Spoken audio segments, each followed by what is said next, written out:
So we just set ourselves, it's putting ourselves in the right direction. The lamas would always say, setting our motivation. And we're going to talk about that today, because we're going to talk about karma today, which is, we're getting to that point in the path. And it's the most powerful thing to understand, really, is that what goes on in our mind determines the character of the action we do. That's what they mean by motivation, and we'll discuss that today. How we create karma, how we create ourselves. So what we're doing is, we can offer a mandala. It's auspicious to offer a mandala today, isn't it? Because it's a special day. So it's the evening for you. It's just beginning for us. We just, this morning, 6:30 this morning now, early still, dark, and here in Santa Fe. So we'll offer a mandala, and that just, all this means is we're offering thinking of all the marvelous things in the world. If we don't know Buddhist cosmology, we think of all the marvelous things in our world that make people happy. We pile them all up in our mind. We just use our creative imagination, that's all, and then wish to offer them to the Buddha as a request for the teachings. It's got great meaning. Saji perki jugshing metog tramri rablingji ni de genpadi sange jingdu mikte urwagi drokon namdag jingla chapashog. We imagine Buddha very happily receives our offering. Hidam Guru Ratna Mandalakam Niyatayami. And now we do our motivation, the refuge prayer. The refuge prayer, if you have that one at the beginning. Go back a bit. Let's see. Before that, where is it? No, this is all wrong. Never mind, I'll just say the prayer, we just think it. Don't worry, it's really just fine, sweetheart. Leave it, you leave it, don't worry. So we'll just think, okay? We'll just think. We're sitting, so the two parts of the prayer, the first part is, those of us who identify with being Buddhist, we're just reiterating our reliance on the Buddha and his teachings, the first two lines. Think that in your heart, until we're enlightened, we're relying on, this is the prayer. Until we're enlightened, we rely upon the Buddha, the Dhamma, and the Sangha. And the second one is, and we're going to listen to these teachings so that we can become a Buddha to benefit sentient beings. That's what prayer is saying. So it's stating our motivation, reminding ourselves of refuge, and stating our reason for listening, to think about these teachings so that we can become a Buddha, no matter how long it is, long term, so we can then be of benefit. That's what we're saying. Sangye charang soke chognam la, changcho baru dagni kyab suchi, dagi chernyen gipe sonam ki, drola penchir sangye drupa shog. Sangye charang soke chognam la, changcho baru dagni kyab suchi, dagi chernyen gipe sonam ki, drola penchir sangye drupa shog. Sangye charang soke chognam la, changcho baru dagni kyab suchi, dagi chernyen gipe sonam ki, drola penchir sangye drupa shog. All right. Okay, so let's continue from last week. We're discussing this path, these stages of the path, it's called, isn't it? And what it is, as we've been talking, and always good to remind ourselves, is, from this vast body of knowledge that was been studied for, before that, a good 1,500 years before it came to Tibet. This vast body of knowledge, especially stemming back to the great Nalanda tradition, as His Holiness the Dalai Lama always reminds us, that what's carried on into Tibet, even when Nalanda went away, 7th, 8th, 9th, 10th century, it was flourishing, it carried on in Tibet. It's not actually died at all, but it's now in Tibet. All the great monastic university system is relying on all the great scholars. And so we're taking from that great body of knowledge, Atisha took all the essential points from this vast body of, metaphysics, epistemology, philosophy, psychology, and he took the main points and he put them in an orderly way, and orderly in terms of the capacity of the disciple, the student, to internalize it. Well, guess what? That's called learning something. That's how we learn everything. But it's just in this Tibetan term, lamrim, stages of the path. It's a course, basically, and you end up as a Buddha, like we talked last week. So let's remind us of last week. What we did, just the points, very starting point, actually, when Lama Zopa started teaching, Western people, hippies, back in the 60s, 70s. He obviously had to talk about the mind, because, I mean, if you come into those teachings of a Buddhist Lama and you've got an assumption that your brain is the mind, you've never heard of a mind that is not physical, and you've never heard of reincarnation, which is normal in India for 3,000 years, then you need to know what gets enlightened. So Lama Zopa would always start with discussing the beginningless nature of mind, the non-physicality of mind, not created by anybody, not the handiwork of a creator, not the handiwork of parents. It's crucial to start with this. So then, taking Lama Tzong Khapa's point, we then discuss the necessity for a teacher. So, I mean, I talked about this in a very down-to-earth way, you know, and to try to see the logic of why it's necessary. We know on the planet, there's no way we've learned anything we haven't learned from someone else. It's obvious we need a teacher. It's clear, clear, clear. So how do you get one? When you use your common sense, you check up, you do your due diligence, you listen to the person's teachings, you check their reputation, you check their students, and then you commit. And you commit to what? To listen to what they say, so you can become a Buddha yourself. It's very clear. We discuss this. Then on the basis of this, we then think about Atisha's point. He gets us to, he's starting to prime our minds to want to even enter into this path. And he gets us to think about the preciousness of this human body. We don't think that. We get born with this very strong ego grasping that clings to this self-pity me, that sees ourselves as this big lump of somebody who got plonked on this planet by somebody else and we weren't consulted. That's how ego feels, you know. But on the contrary, Buddha says if we look around, our teacher gets us to look into the world and just do some market research, basically, and we're going to discover we're incredibly fortunate.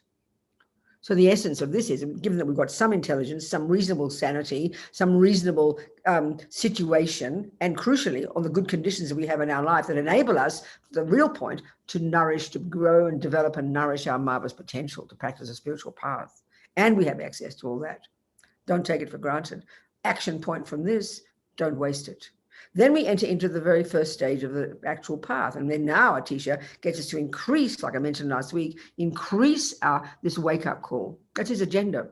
He now takes from the teachings of Buddha on impermanence, and there's a vast body of knowledge about his teachings on impermanence, subtle impermanence, gross impermanence, but he gets to the gross impermanence, the obvious one, the evident one, that is not intellectually hard to understand, but not just impermanence in general, but he gets us right between the eyeballs.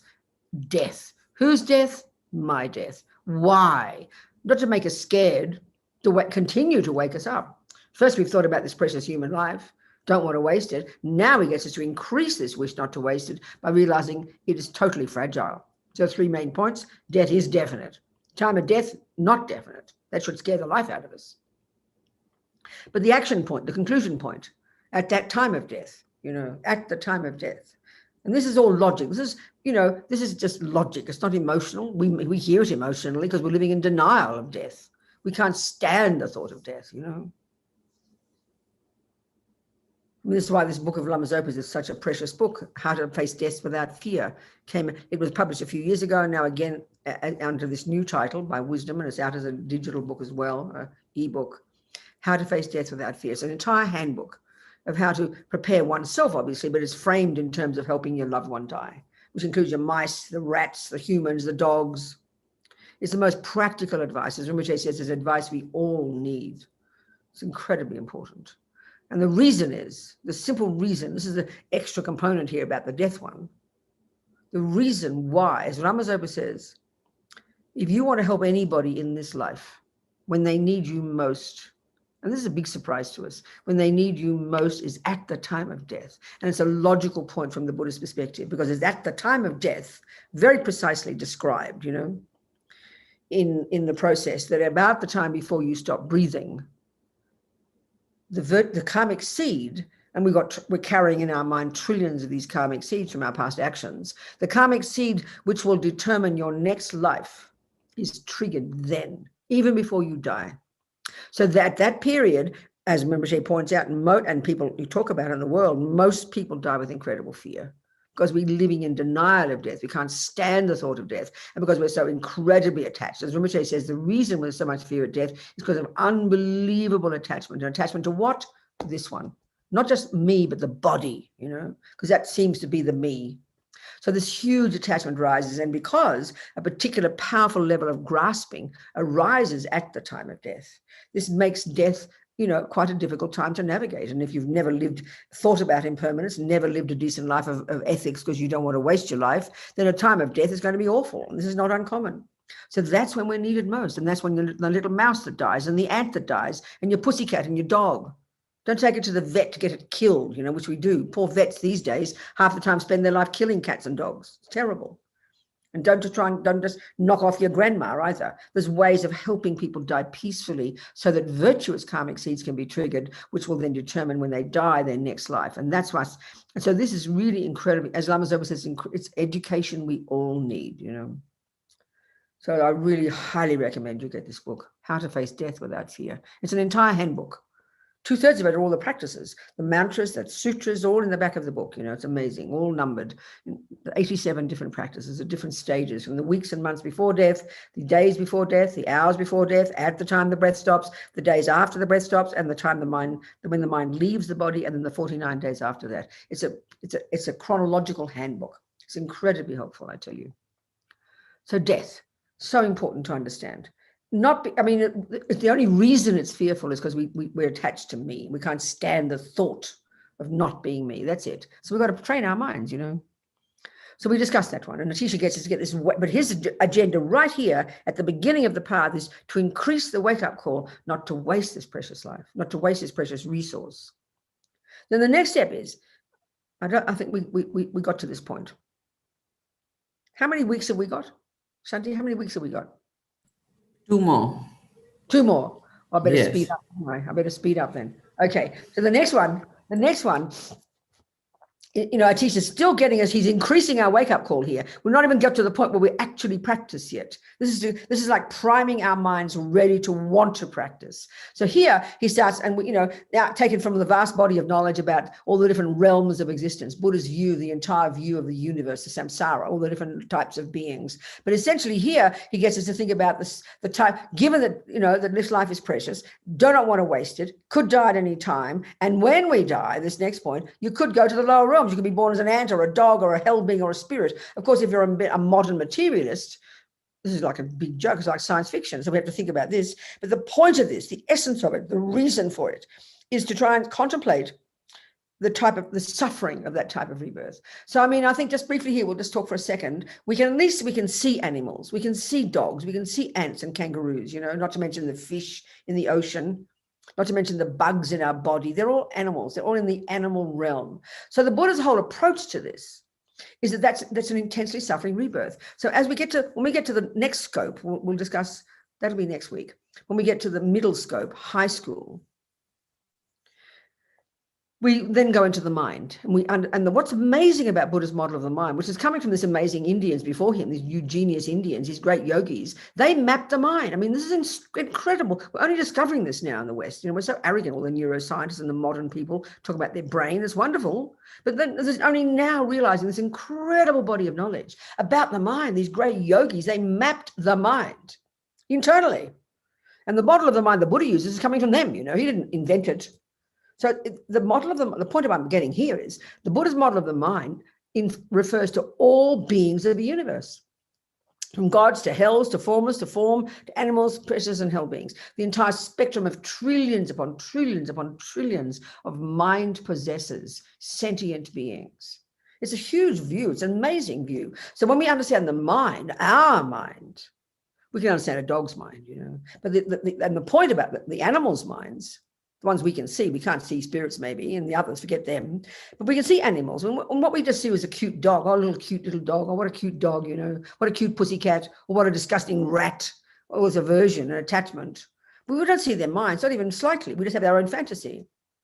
So Lama Zopa said, now this is the most powerful quote.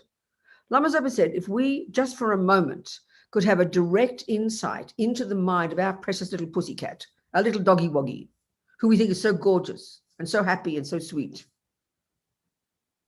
If we could have just for a moment a direct insight of their mind, the suffering, and he meant the mental suffering. Why? Because the mental suffering is so unbearable that we would never want to waste another precious second of this precious human body. So basically, we've all got delusions and we've got virtues, but that's the access to virtue, access to wisdom, access to intelligence, access to be able to put 2 and 2 together, access to kindness and love and compassion and empathy, which is all related to dependent arising. This is the unique quality of a human mind.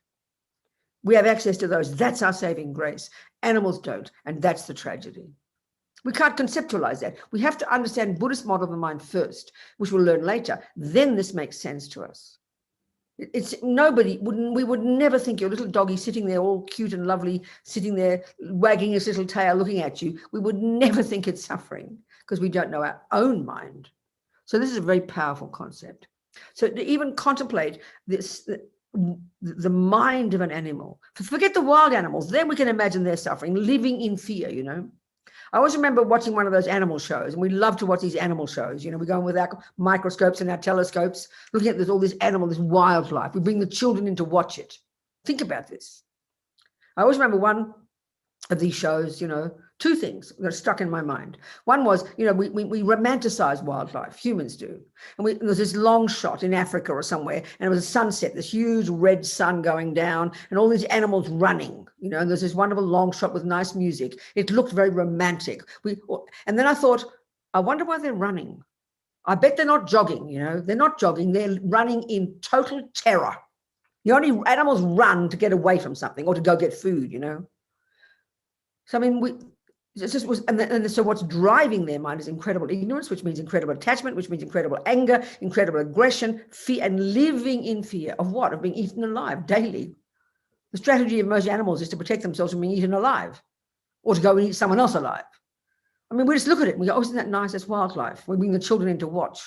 There was one particular one, I remember a big buffalo running with his eyes. You see his eyes close up, terror. And this mummy lion, because mummies go get the food, you know. And daddies take the first meal, but the mummies go get the food. And she's stalking this buffalo. And we love to look at this. It's so nice. And the kids, bringing the kids to look, it's nature, you know. And then there's a close-up of the lion getting the buffalo by the throat. And the buffalo's eyes in absolute horror, its mouth open wide in a roar of utter fear and agony. And we just think, oh, isn't that nice? That's wildlife. Think about this. If you brought your children in and you got your cat and the mouse and you repeated that scenario, you'd be put in prison for child abuse. Think of what I'm saying, because we're full of attachment and our fantasies, you know. That we can see as suffering, maybe. Not just the buffalo, the lion. Can you imagine having a mind that the only way you can think of getting food, you have to walk out in the morning, stalk your neighbor, get them behind, get their throat, rip the throat out, and rip their entrails out, and then bring the children and sit on the road and eat hot entrails for breakfast? Can you imagine if you had a mind like that? You would definitely be considered suffering. But we just think, oh, that's an animal. That's just how they are. So it's an interesting take on the things. It's an interesting take on it when you take Buddha's view. It's very fascinating. So I don't want to be born like that. Thank you very much. I don't want to be born like a rat. Think of being a rat. One of the karmas, we're going to get to karma in a minute. The karma is the point, the culmination of junior school. Here is karma. We're going to get to it. That's our today's main topic. Think of it, you know, one of the kinds of karma we have is experiences similar to the cause, which is how we're seen and treated by others. So there you're a rat and then you're a poodle. So clearly the poodle has got the karma to be born an animal with a stupid mind and suffering, but it's got the third kind of karma, experiences similar to the cause, from being very kind in the past because everybody adores their poodle. But look at the rat, the experience similar to the cause of a rat, from such violence in the past, such anger, such aggression, that anyone who sees a rat, even we hear the name rat, we freak out. You just want to kill it immediately.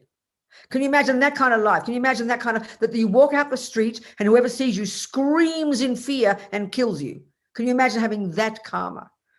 Think about these things, you know. It's very fascinating. I don't want to be born like that. Thank you very much. I want to have my wits about me. I want to have some sense of, some semblance of intelligence. That's the key factor of a human mind. That's the key factor of virtuous mind, is a mind that's rooted to some degree in dependent arising, which means you can see things from a different point of view. Leopards can't change their spots, as we were told, you know. That means their minds are fixed, set in stone, primordial ignorance, and that is the root of fear. That's the root of our fear. When we've uprooted delusions, there is no fear. So we need to understand this component of Buddhist psychology. It's so precise, so unique to Buddhism. We're getting to that one next week. It's a very specific model, I tell you. And if we don't understand it, we don't understand Buddhism. We don't understand attachment. We don't understand how we can get enlightened. And we don't understand suffering. If we don't understand Buddhist model of the mind, this is a fact. Okay, so then thinking of the suffering of being born animal. So the point here, a teacher wants us to get a wake-up call. Well, I don't want that kind of suffering when I die, which I don't know when it is. Thank you very much. Next step, whom can I turn to? Where's the doctor to give me methods to stop this? Now it's refuge. You turn to the Buddha, Dharma, Sangha, and we'll just touch on this briefly. We rely upon, this is the next step, the logical next step. We're now nearly getting ready to start to practice, to start to take the medicine. And that's karma coming now. So what's this mean? We're looking for someone, we don't want that kind of suffering. So using the analogy of a doctor, you discover there's, there could be incredible suffering coming. You don't know what the cause of it is, but you don't want suffering. Whom can I turn to? Whom can I refer to? Whom can I rely upon? You can find a decent doctor. So you get a decent doctor. It's like the guru one. You've got to research, check up Buddhist teachings. Who is he? Where's he come from? What are the teachings? Listen to them, think about them. And especially, you look at especially in daily life, it doesn't say that here, but it's logical. It's like the teacher ones, the same logic. Because at the time of the Buddha, this is an interesting point about what Buddha is. Now, let's just look into this, what Buddha is. They talk about when you take refuge, you rely upon the absolute Buddha and the relative Buddha, the absolute Dharma and the relative Dharma, the absolute Sangha and the relative Sangha, the three jewels, as we know, or as Lama Zopa so respectfully calls it, the three rare sublime ones. Maybe even the three precious rare sublime ones. He's extremely respectful. So we think of Buddha, we look at the statue, look at my statue behind me, my nice Thai statue, look at it. We say, oh, there's Buddha, Well, that's the relative Buddha. So what's the absolute Buddha? Well, that's the enlightened mind. Mind that pervades the universe, because when the mind is fully unencumbered by all nonsense, which is what an enlightened mind is, it's no longer confined by space or time or matter. Our mind right now, which is also not physical, is stuck in this bag of bones because of delusions, because of karma and delusions. We can't see past our own nose. We live at a very gross level of our mind, identifying with this bag of bones here. They don't need bodies. They've gone beyond bodies. Their mind pervades the universe. It is full of wisdom, full of compassion, and full of power. That's actual Buddha. But what good is that to peanuts like you and me? They've got to take a body so we can hear them and see them, because we're deluded. So they compassionately manifest in bodies to suit sentient beings. So the body we're discussing here is at this level of the teachings is this one, the Nirmanakaya. This is called the Supreme Nirmanakaya.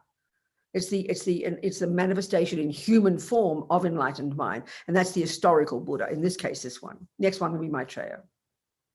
So if you're living in India back then, we think, oh, look, there's Buddha, there's Buddha. I'm sorry, back then, the place, as you know, was crawling in sadhus. The place was full of sadhus in their yellow robes, Buddha as well. You couldn't have told Buddha from anybody else.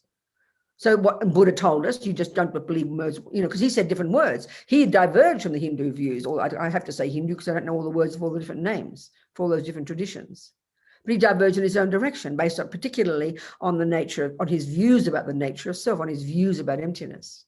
So he was giving these teachings then, these different teachings. But you couldn't tell, he looked like the rest of them. So you had to check, didn't you? He was the guru then. We say he's the Buddha, but he was the guru then. He was the guru, the one, the representation in human form of Buddha mind. Well, that's the same now. The guru now is the same. But this is what we're talking about here. His historical Buddha, his teachings. So we should check. We can't see him now, but we check on his teachings, check on his lineage, check on these teachings, get some confidence, like you would any doctor. So the two main prerequisites for refuge is there's two main prerequisites for going to a doctor. One, you don't just go to the doctor because he looks cute. Oh, she looks like a nice doctor, I'll go to see her. No, the reason you go to a doctor is because you don't want suffering. You want curative and you want preventative. But two, you've got to have confidence the doctor's a valid doctor. You don't go because she looks pretty. You check because you know she's got good qualities. That's the same here with the Buddha. You've got to want to not suffer. And the teachings we've been discussing before are priming our mind. We do not want this suffering. We do not want future life suffering. No way we want more suffering. So we've got to turn to somebody who can give us methods. That's the logic of refuge, why you'd rely upon a person, Buddha in this case. And then, of course, you've got his medicine, the Dharma. So the absolute Dharma is the knowledge, the wisdom in the mind of that Buddha. That's the actual Dharma. But we can't access the mind of a Buddha. We have to have him to speak words. This is the power of speech. The most important job of a Buddha is the power of speech. The power of speech. That's concepts, because we live at a conceptual level. So they have to articulate the wisdom in their own mind in words for us to hear. So we can use that medicine to become our own Buddha. That's the relative Dharma.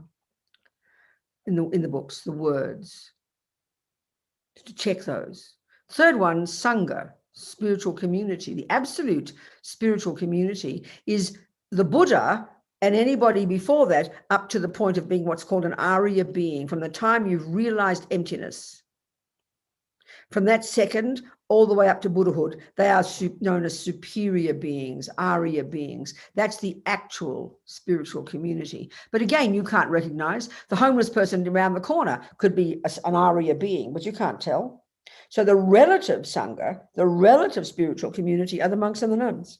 And this is in Buddhist teachings. This is why it's so important to have it. And Buddha's teaching is that the criterion of the existence of living Dharma in one place is the existence in that place of 4 fully ordained monks or nuns. That's the criterion of the existence of the Dharma. There's always this story in Tibet. At some point, one of the kings was a naughty king and he was killing off all the Sangha. And they were desperate to keep the Sangha going. So they had to keep having ordinations. And then you need at least 10 for an ordination. Something like this, a story. So they were running out of monks, They never had full ordination for nuns in Tibet. What to do? But meanwhile, they snuck over the border some Chinese monk, and he must have worn blue because out of respect to that monk, we have this blue thing. Can you see on this here? This blue thing we have here? That's out of respect to that monk who by his presence, kept the quota so they could have ordination and kept the Dharma alive in Tibet. I like that story. You hear variations of it because it's just oral, different stories. So the Buddha Dhamma Sangha, that's what we're relying upon. Makes sense. But not just because they look cute, you use your noggin, you check up. So then you take refuge, and you formalize that by taking refuge. We won't go to that here. There's no time for all of this. Just 4 weeks is not enough time, but we can touch on it. So then this is the refuge. This is the next one.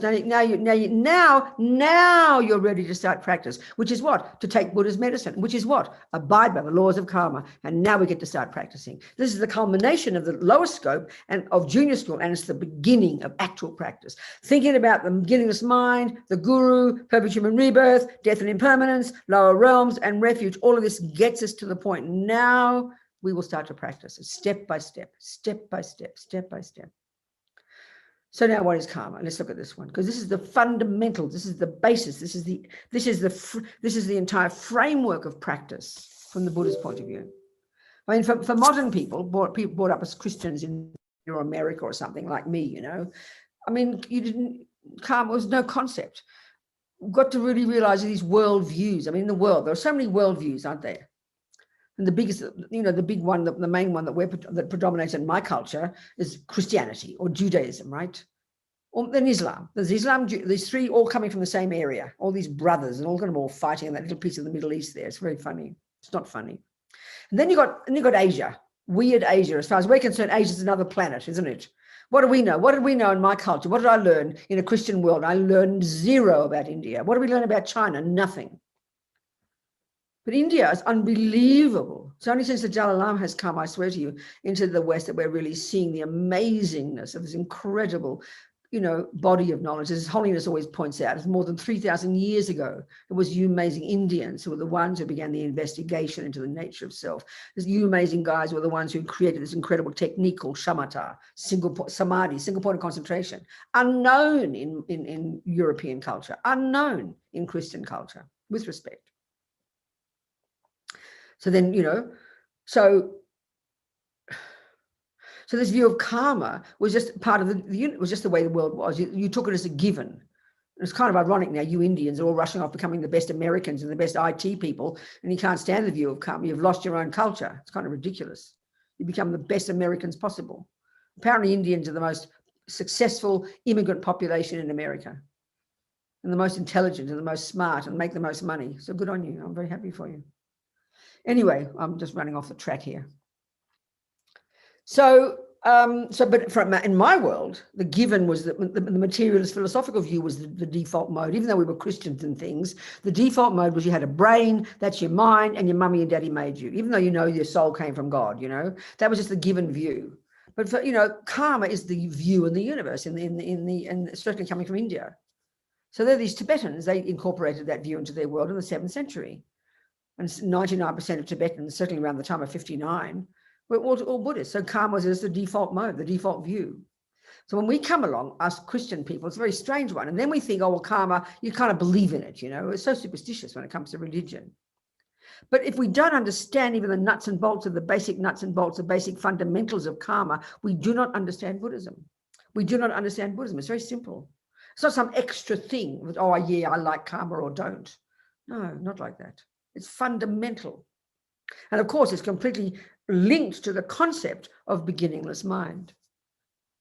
Mind being not physical. So, okay, what is karma? Well, basically, the broadest point, the way to say it, the trillions of sentient beings, mind possesses, the term in Tibetan, sem chen, for sentient being. It's a much better translation, in my opinion. It's more accurate. Mind possessor, sem chen.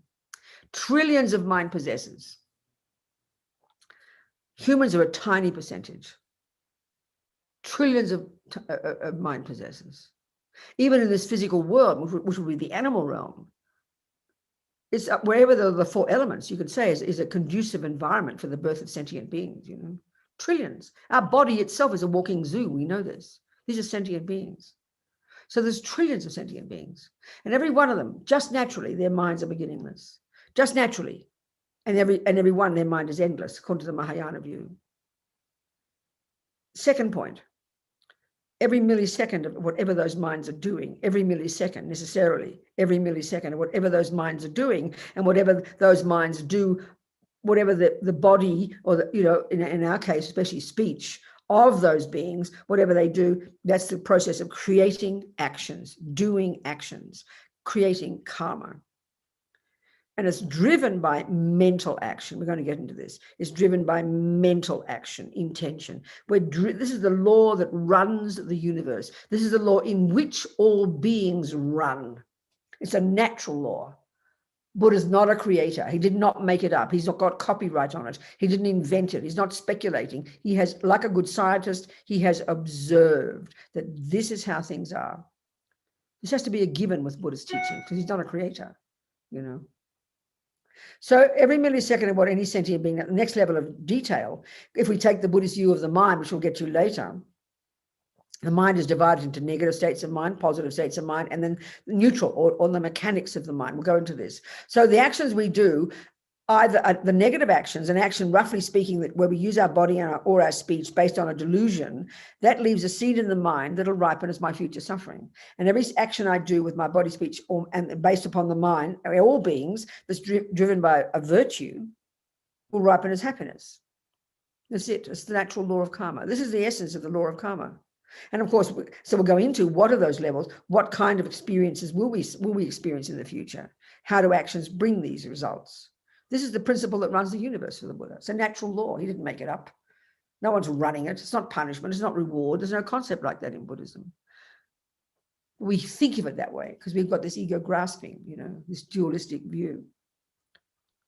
It's a profound view. It's the basis, the fundamentals of all the other Buddhist teachings.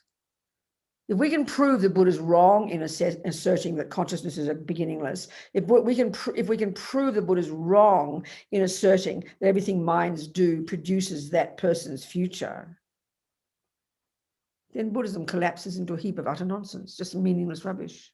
Karma is fundamental. But here the main point Buddha gets us to, you know, to think about his medicine. So the next step from thinking I don't want future suffering, that's the crucial point here. I don't want future suffering. I don't want future suffering. I do not want future suffering. So then whom can I turn to give me the medicine to prevent this? We turn to the Buddha. So now I put his instructions into practice. So what are his instructions? Well, entry level, junior school, grade 1, first, second of practice, as Lama Zopa says. This is the Buddha's view. This second, the first thing to do, this second, the first piece of advice to take from the Buddha, this second is stop creating future suffering. And what does that mean? Stop harming sentient beings. Because harming sentient beings with our body and speech based upon a delusion is the main cause of the worst kind of suffering. That's it. So simple. So the first piece of advice, and we know when we first start thinking about Buddhism, we hear about the 10 non-virtues. At least refrain from these 10 little things. 3 of the body, 4 of the speech, and then the beginnings of working on our mind. This is general advice from the Buddha. The first piece of advice from the Buddha, before you go into more detail.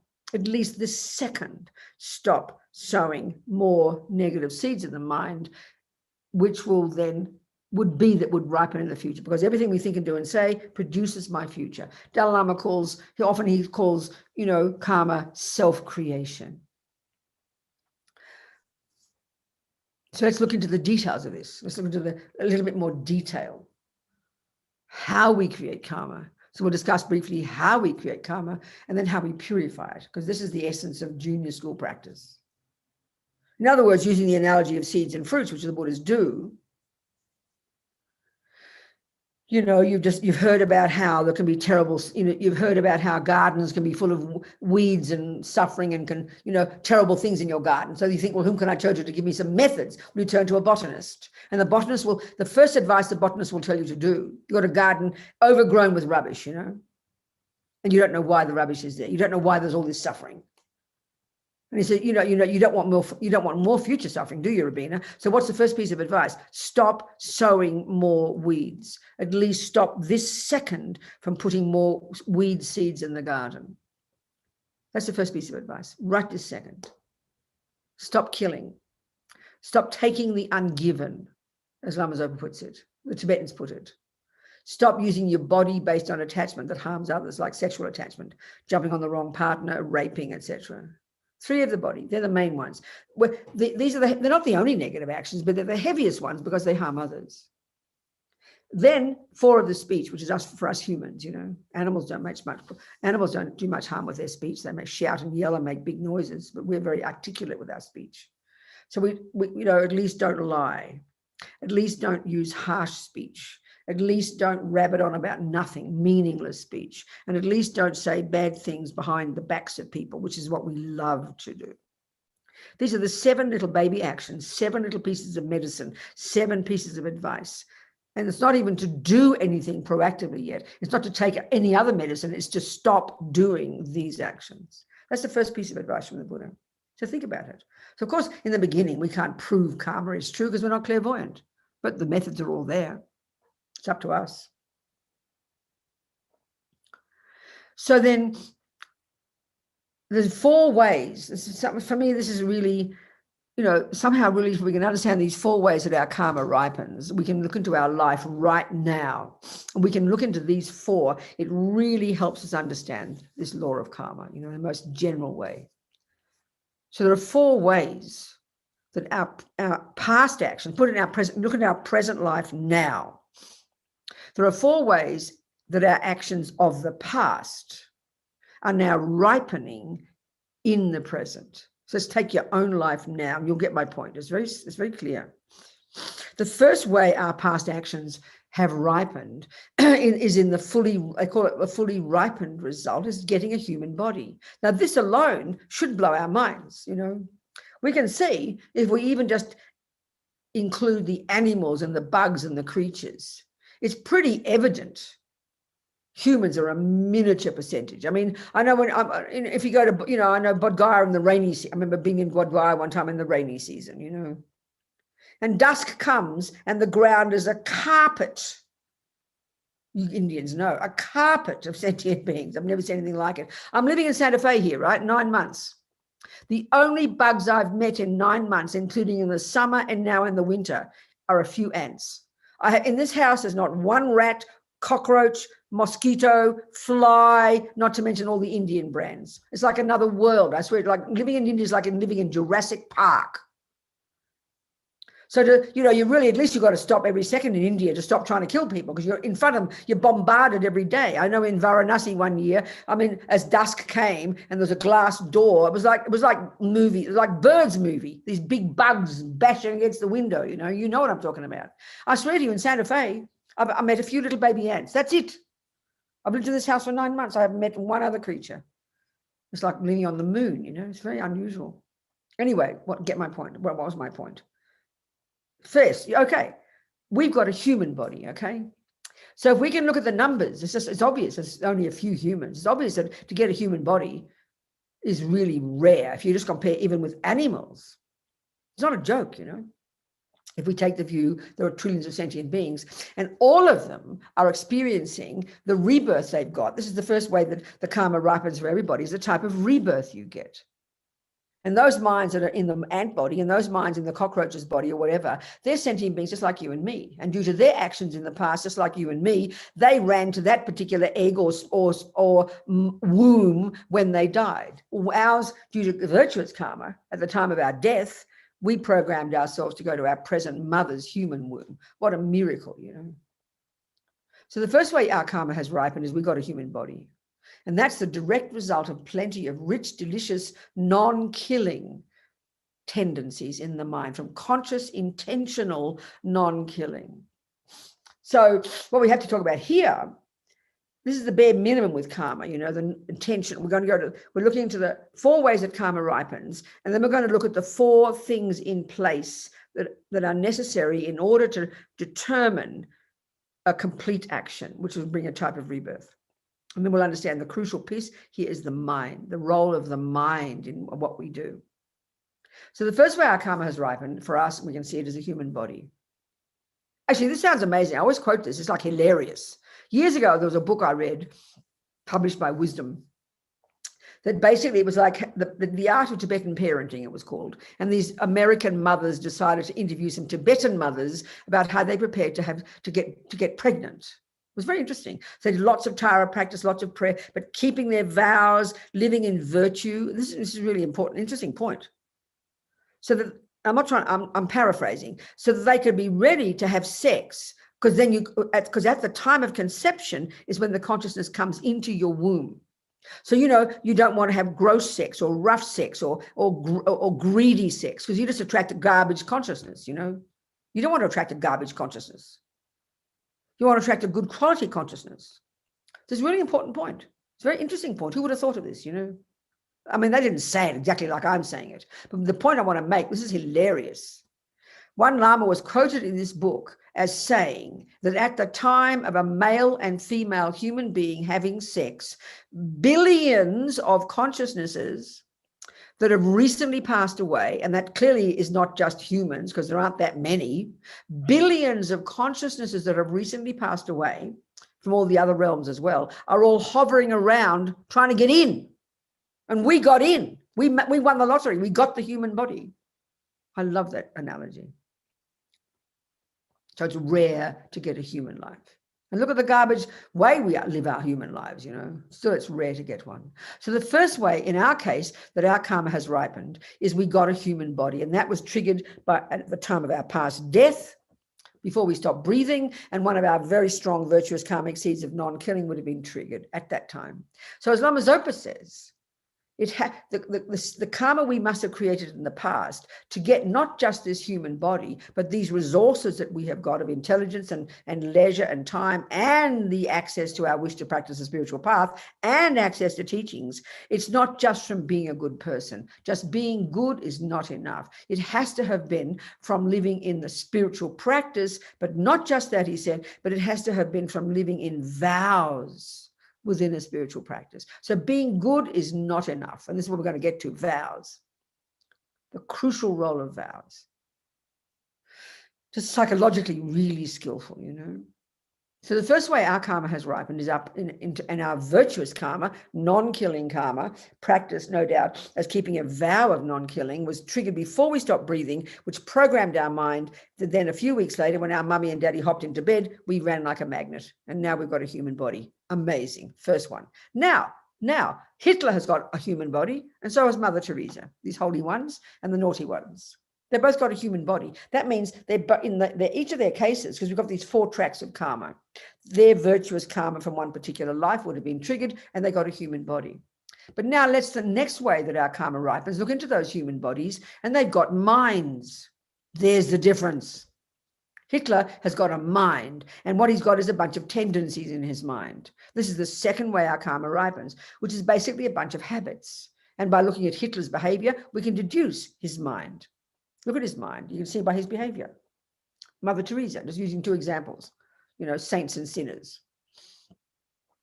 So they both got the human body, the first one. They both got that as a result of non-killing. Now, the next way our karma ripens, this is called intentions or tendencies similar to the cause. This is your personality, your own tendencies, good at football, good at IT, good at music, good at killing, good at lying, whatever it might be, your tendencies. We're a walking bunch of habits, basically. And this is the crucial difference between the materialist model and the Christian view and the Buddhist one.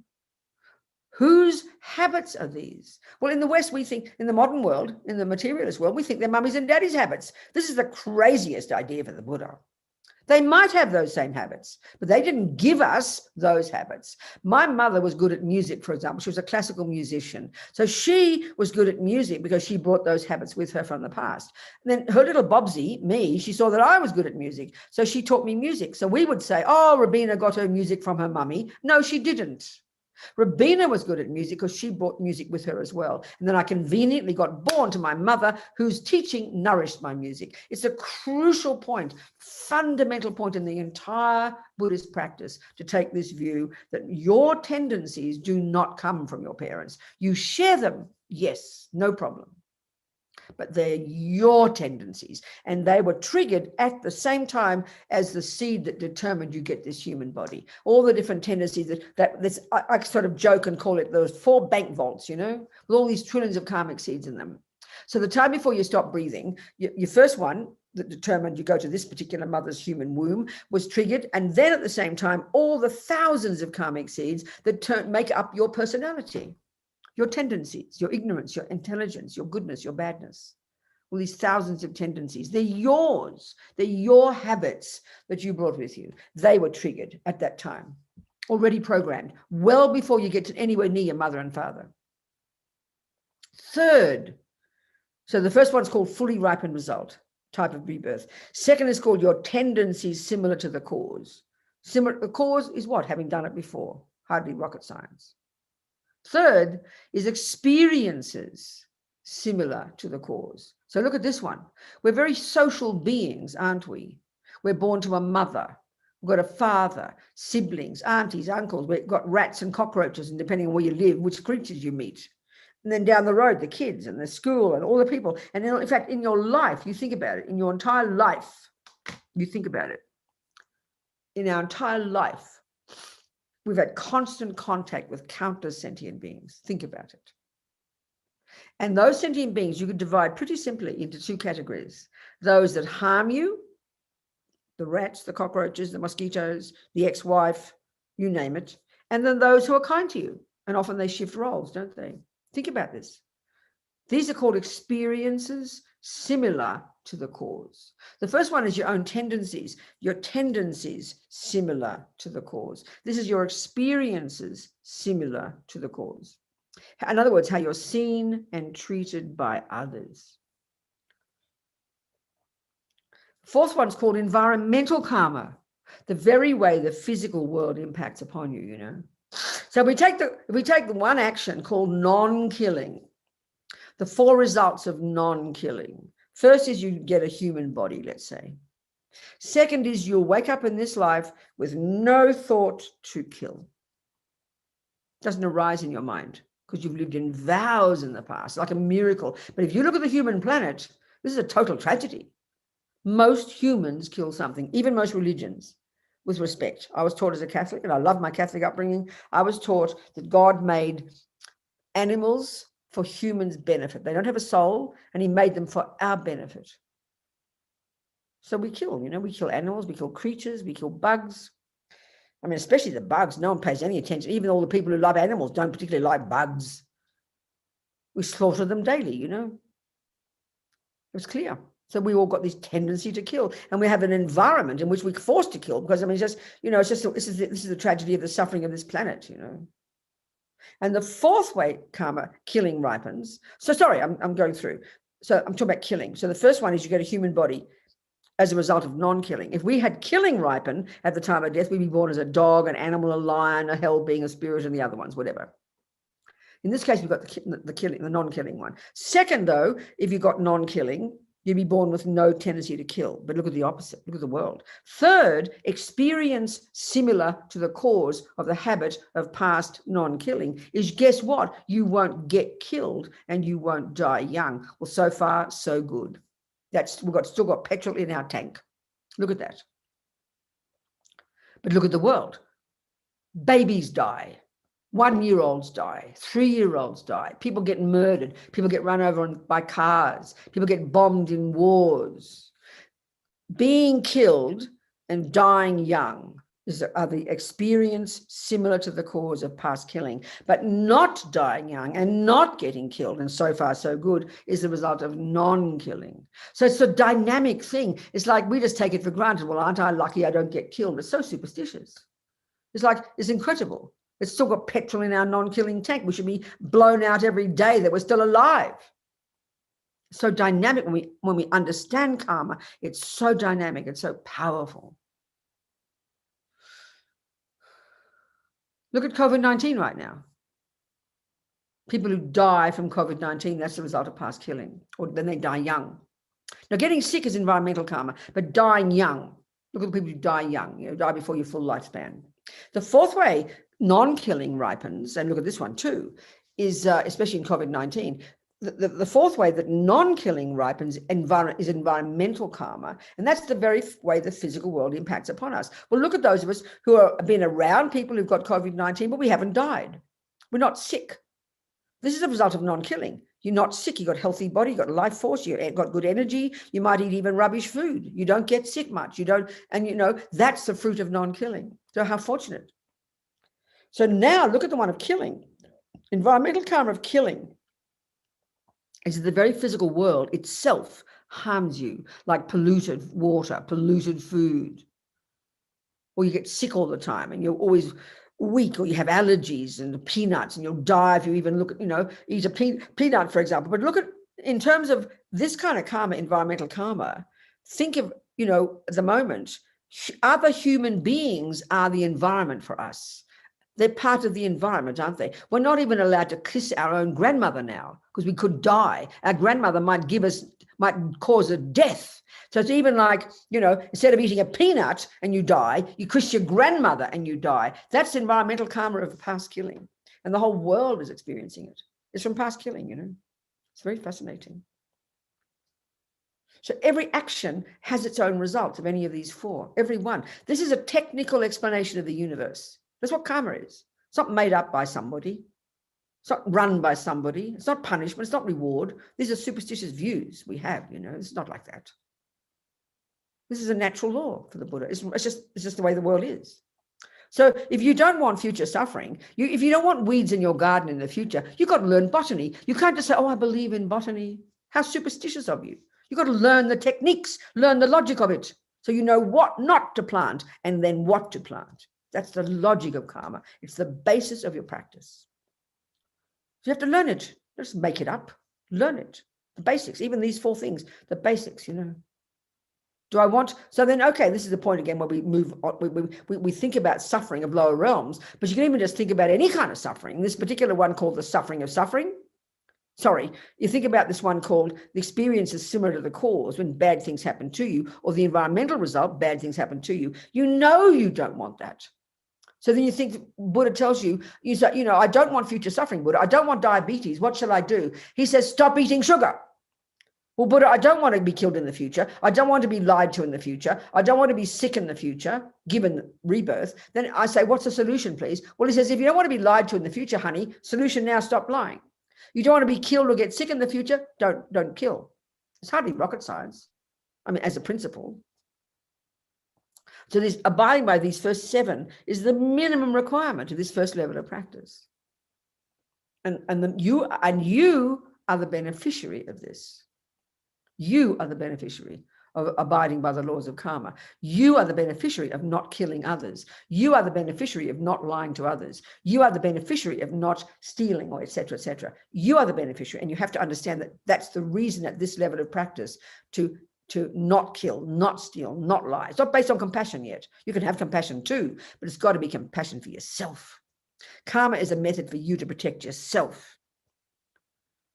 This is the fundamentals of Buddhist practice. Fundamentals. What time is it? How long have we got? I always forget. How long have we got? Another hour or another half an hour? Another hour. Good. Fantastic. Okay. So let me say, I think it's a good time for questions now, based on what I've said so far. Ask me some questions. We'll go into more details. So you can raise your hand in the video or in the participant list. Mm-hmm. And if no questions, I'll continue.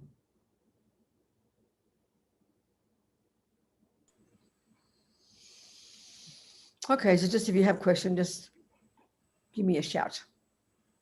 Yes, good. Okay, Amit. Thank you. Good evening, Venerable. Good evening. If a child is coming with a pre-configured life and That's mind right. and Yes. decision, right? All What role sentient can beings, all the animals, the dogs, the ants, the humans, we're all coming into this life. Just to make it your point, to say it again more clearly, every being in the universe comes into this life programmed with their own tendencies from their past habits. The ant, the rat, the dog, the human, the rapist, the saint, whatever. Yes. So then, given that, your question is? what as a parent can we do to alter their change Right. so that they have a better life? Can we Exactly. do anything? Can we influence or nothing? Of course. This is the point. This is the point I made, you know. So it's just the same question, you know, again, using ordinary analogies like I like to do. If a person has got really, you know, it comes in, you know, is very unhealthy. You see a person who's really unhealthy and you can see they're eating terribly bad food. Now, the question is, your question is, how can I help that person get healthy? That's your question, isn't it? What can I do to help that person? And this is first point is really important. And I'm not trying to be sarcastic, but it's obviously until you learn nutrition, you can't help that person, can you? That's the first point. Would you agree with that? So Yes. this is the wisdom wing and the compassion wing. So the compassion wing is how can I help? The wisdom wing is you learning for yourself the nuts and bolts of nutrition. So here we're using mental nutrition. So you have to be clear about the view of karma. You have to take this on board yourself. This is the idea. You have to understand what karma is. You have to understand by looking at your child. And you have to understand the mind, Amit. You have to, when we get to the next level, we'll get to the mind. What is attachment? What is anger? What is jealousy? You've got to know your own mind. You've got to understand the laws of karma for yourself. That's you learning nutrition, quote unquote. Now that's what qualifies you to observe your child clearly and be able to interpret their mind, understand what they brought with them, understand their tendencies, and then you can be wise and know how to help them.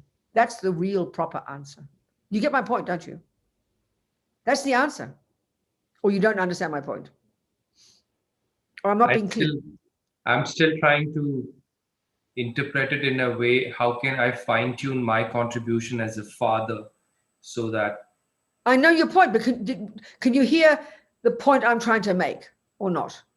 Please forgive me. I'm just asking. I'm just curious. Not completely, Venerable. Okay. Sorry, okay. not completely. Maybe nutrition was not as elaborative as anything else as a father. So if you can give an example of a father-child contribution, I think that would be. So you're a father and you've got a child. So in order for you to help your child, do you not have to understand their mind? Would you agree with that? Yes. So that's clear, isn't it? Surely. So how can you understand their mind, Amit, if you don't understand your own mind? Answer me that question. Yes. We're using Buddha's model of the mind here, and we're using the Buddha's view of karma as the basis of this discussion, right? You agree with that? Yes. But what I am saying is, what you as a father need to do in order to help your child is first you learn about Amit's mind. You learn about karma. You understand the principles of karma. You understand how we bring our stuff with us. But you have to understand by observing your own mind. You have to know I've got a tendency for anger. I understand attachment. I've got jealousy. I've got love. I've got kindness. I've got good. You have to know yourself well. Can you hear that point? Yes. That qualifies you to see your child's mind. Is that not logic? Yes. So my answer to you is the more you practice and abide by the laws of karma, the more you understand karma, the more you understand the mind and your own mind, then it is easy to see your child's mind and it is easy to know how to help them. That was my analogy about nutrition. So let's just pretend your question is, how can I help my child learn to play tennis? That's what you're saying. So the obvious answer is you have to learn how to play tennis. Then you know how to teach your child. And that we do not think like this in our culture when it comes to being parents. We just obsessively look only at the child, but we don't factor ourselves in. In other words, if you're an angry father, I'm just not saying you are, but let's say you have anger, then you're going to see your child through the lenses of your anger. And you're going to think your child is this and my child is that, but you're seeing them through your garbage anger. But if you work on your anger first and remove that, then you can see your child more clearly. And then you can be more wise in knowing how to help your child. Got it. How are you communicating? One of the common things I find in teachings is like your question, but often it's like, I remember one woman in tears. One mother, she said, what will I do with my 15-year-old daughter? She throws chairs at me. Do you understand? Like, in tears, her crazy growing up daughter. And this is what I find fascinating, Amit. I think in our culture, certainly in our psychology, we do not factor in good ethics. We don't think of ethics. It sounds like religion to us. So then I always say to that mother, the first thing I said to her is, tell me her good qualities.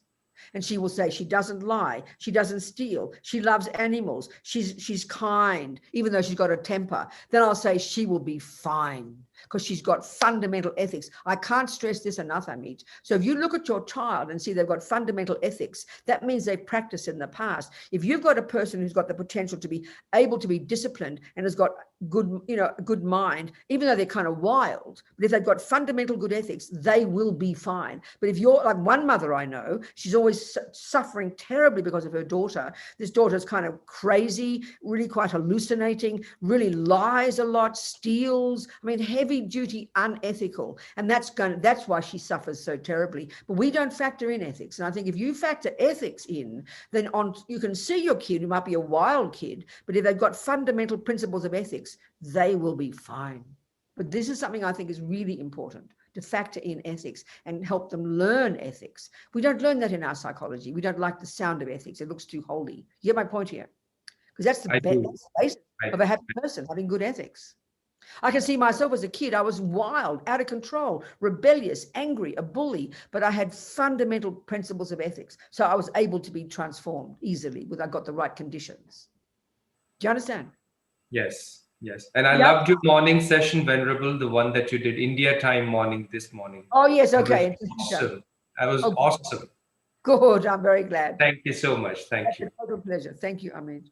What else, people? Any other questions, by the way?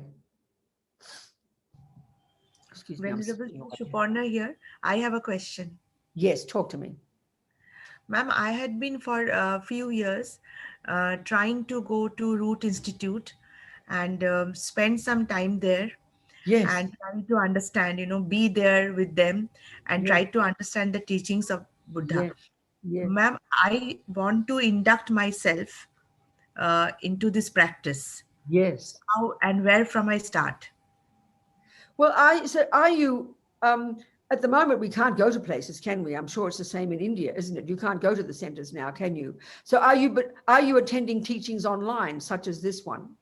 Yes, ma'am. I'm trying, and I'm full-time working at a place, and that is a hospital. Yes. So naturally, timings are very, very bad at this moment. Oh my God, yes. Yeah. Well, so I can't come with the time. I understand. Yeah. So I have to be in the YouTube. I have to go rush to the videos. But sometimes I feel very depressed within me. My depression is in such a form that I can't reach up to the teachings is one thing. So I feel that I can't do it. So darling, tell me about the depression. Is that because you have to work so hard, you're exhausted, all the suffering in the hospitals, or is it other things in your life that you're depressed about?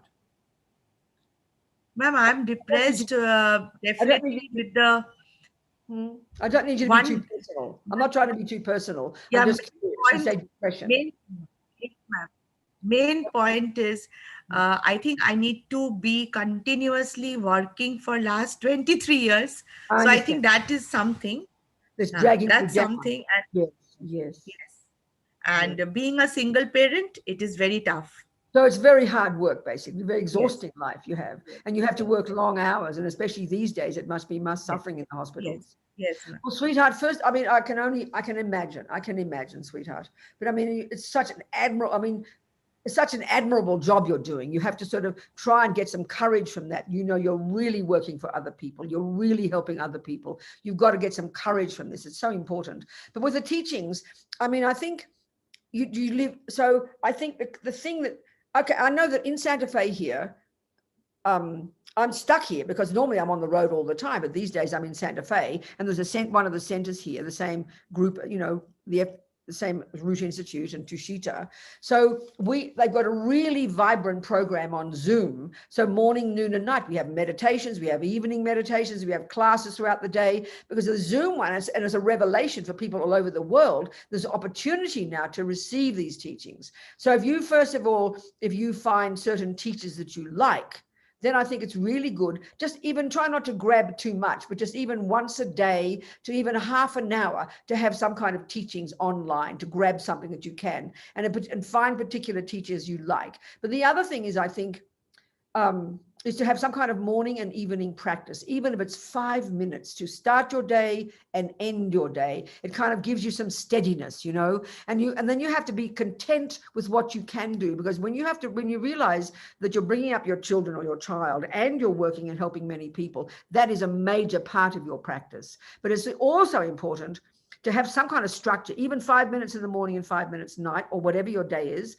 and to listen to some teachings, and even to try and even just to grab a little bit, and to feed yourself emotionally with those teachings, and try to be content with that. And then the other one is, when you said you want to be inducted into it, so that means you haven't taken refuge formally, nothing like that? Did you want to do something like that? Yes. So have you Yes, met particular teachers that you like to listen to? I have only been to Root Yes. Institute, and Yes. I've been trying to do a lot of courses there. Good. I take for last 3 years, ma'am. Every year I'm attending some of the courses in Root. Wonderful. But And ma'am, these nobody days- is guiding me Yes. on the practice part. Like you said, 5 minutes in the morning, Yes. 5 minutes in the evening. Yes. What should I practice? I How to understand. So I think it's difficult to talk about it here one-on-one. So if you wanted to talk to me more about this, I'm happy to help you. Why don't you get I'll give you my email address and we can discuss it. Would you like to do that? Yes, ma'am. Please give me your email address. Okay, it's my full name, Robina Corton. You've got my name there. At Mac, like the computer, at mac.com. Mac, like the computer, at mac.com. MSc, ma'am, MSc. Yep, mac.com. So if you'd like to discuss with me, I'm not because I'm special, but we're talking here, so I'm happy to help, and I'll send you some things, and we can just set something up as a little structure, because we're creatures of habit. It's good to have a nice structure, isn't it? Even a small one. So let's discuss it, and then but I think you do it already fantastically. Yes. But we'll discuss more if you'd like to do that. Thank you, ma'am. Thank you so much. I look forward to hearing. Okay, fantastic. I might take a couple of days to answer you, but I will answer you definitely. Okay. That's okay, ma'am. That's good. Okay. Thank you so much. So anybody else like to ask a question? Thank you. Anybody else? So we'll continue. Okay, we'll continue. Ma'am. Yes, sweetheart. Ma'am, I have a question. Yes, hello, ma'am. Hello. Ma'am, it's that I don't know how to express my emotions, but at this current phase, I have been suffering from depression for past 6 years now. And at this point, I feel I want to get disconnected from everyone. Like, it's like, yeah, emotional, I don't want emotional attachment. Mm-hmm. I just stay aloof, and it's just college or the things which I cannot escape. I have to interact with people, that much I do. And other time I feel that extreme desire to be just left alone with, I was like, there was a time I was very fascinated about Buddhism. Then right now at this point, I am complete atheist, but I want to know stuff. So I'm attending this session. Yes. I don't know. I just want to aloof myself from everything, like all the worldly things, and just. So that's been, so you finding, so the reason for this is because you want to try and get some space so you can investigate your own mind and think about things. Is that correct? You want to get clear about what you are and your life. Is that your reason, or what is your reason? Yes, a major reason is this, of course. And another major reason is all the sufferings and all the pains which I have received Okay. from people. I just don't Okay. want. So you feel you've been harmed by others and it's very painful. Is that what you're saying? So Yes, are you feeling you're successful in removing yourself? Are you feeling you're doing that good job doing that? quite a bit, quite a bit. I think it's really important, sweetheart. Everybody, we all have suffering. You agree with that. You can see in the world, we all seem to have suffering, don't we, in one form or another. And everybody in the world, everybody here in this class, we've all got some people who've harmed us, who've cheated on us, who've lied to us. Everybody's got that to some degree, and some more than others. We all can see that. So it's really important, first of all, I mean, you know, whether you're like the Buddhist view of karma or not, that's up to you, you know. But my feeling is it's really important. It is true, good to protect yourself. It's good to find your own space, but learn to try and nourish yourself. Learn not to be angry. Learn not to be resentful of people. Don't want to be cut off from people, because that just makes your heart cold. So you should keep your heart open. Yes, stop rushing around trying to, often one of our biggest sufferings, why we suffer so badly, because we're going to talk about this next week. One of our main attachments isn't for food or drugs or sex. It's for to be loved by others. We want to be approved of by others. And this is why we get so hurt. So it's really good for you if you can just relax, be here in your own company, and not all the time crave for other people to like you. That can be very good for you, but don't make it coming out of anger. Don't resist people. If you are around other people, realize that they're just human. They're just like you, but you don't have to rush into every relationship. That's really healthy. So but make it a good practice. Don't make it to make yourself depressed or angry. So it's very healthy if you do that. And then you can read the teachings and think about what path you like, and just learn to heal yourself, to nourish yourself, to become a better person. That's good. And then slowly you'll be able to engage in a more healthy way with the world. What do you think of that? Yeah, that sounds very nice. Good, you do Ma'am, that. I have one more question. Yes, Yes, ma'am, I will surely. yes, go Ma'am, on. I am a psychology student, so I'm very much interested in philosophy. So I mean, these teachings it intrigues me a lot. So ma'am, Yes. would you suggest any starting book which I should start with for to know what teachings of Buddhas are and connect it with psychology? I understand that. There are so many, sweetheart, but one author, an American author who is very skillful, and he is very good at, he's a very correct person in Buddhist terms, but he's very good with with the modern views as well, with psychology. And his name is Alan Wallace. So why don't you look at his books? But anybody, Dalai Lama's books are really excellent. Some of the Dalai Lama's books are so down to earth and so practical. So you start with them.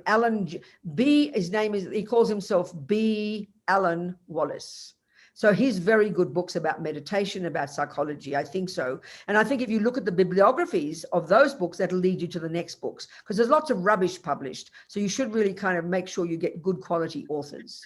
So that will be a good start. But also I think you should really excellent, down to earth, really friendly teachings. You don't even need books. If you look online at lamayeshe.com, you know this one? This is my teacher, Lama Yeshe, and he's very wonderful in his very down-to-earth way of talking in the best modern way about the mind and incorporating psychology. And that's Lama Yeshe, LAMAYESHE.com. And there's hundreds of teachings there. You don't even need to buy a book.